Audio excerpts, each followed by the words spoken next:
आज युटी जाधव सरांचा पदग्रहण सोहळा झाला. काय भावना आहे तुमच्या दोन्ही ठिकाणी तुमच्या नगराध्यक्ष? अत्यंत आनंद आहे. आटपाडीकर जनतेने भारतीय जनता पार्टीच्या नेतृत्वावरती विश्वास ठेवला.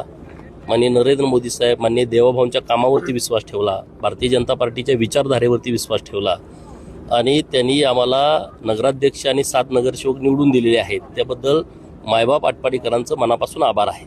आज हा पदग्रहण सोहळा होता. 17 नगरसेवक आणि नगराध्यक्ष.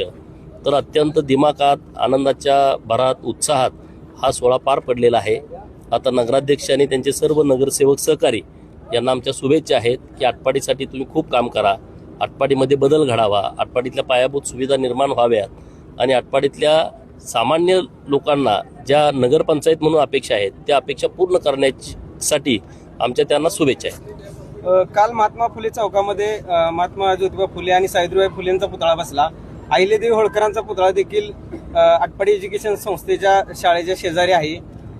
आता नवीन नगराध्यक्ष झालेले आहेत, त्यांच्याकडे तुम्ही ही जबाबदारी बघा का, हे महापुरुषांचं पुतळं बसवणे आणि महापुरुषांच्या विचारावरती चालणे ही आपल्या सगळ्यांची जबाबदारी आहे. आता डॉक्टर बाबासाहेबांचा पुतळा शहरामध्ये व्हावा यासाठी आंदोलन झालं होतं. छत्रपती शिवाजी महाराजांचा पुतळा हा आपल्या ग्रामपंचायतीच्या समोर बसलेला आहे, नगरपंचायतीच्या समोर. आता महात्मा ज्योतिबा फुले आणि सावित्रीबाईंचाही पुतळा बसलेला आहे. तर अहिल्यादेवींचं पण एक चांगलं स्मारक व्हावं तर आमची नगरपंचायत त्यासाठी प्रयत्न करेल आणि अत्यंत व्यवस्थितपणे परवानगी घेऊन एक चांगलं स्मारक अहिल्यादेवींचं पण आटपाडी शहरात होईल, त्यात काही अडचण नाही. आज बोटिंगची सफर तुम्ही तालुक्याला दिलेली आहे, कायमस्वरूपी राहील का? नाही, हे आज आम्ही या पदग्रहण सोहळ्याच्या निमित्तानं ते आणलेल्या बोटी आहेत. आम्ही एक आराखडा तयार करतोय.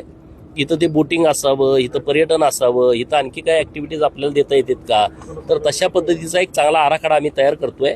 तर या सगळा आराखडा मंजूर व्हायला 4-5-6 महिने जातील, पण आम्ही वर्षभराच्या आतमध्ये हे व्यवस्थितपणे पूर्ण आराखडा मंजूर करून घेऊन त्याचं सगळं काम आम्ही चालू करू. त्यामुळे आज जे ह्या बोटी आलेल्या आहेत त्या काय कायम राहणार नाहीत.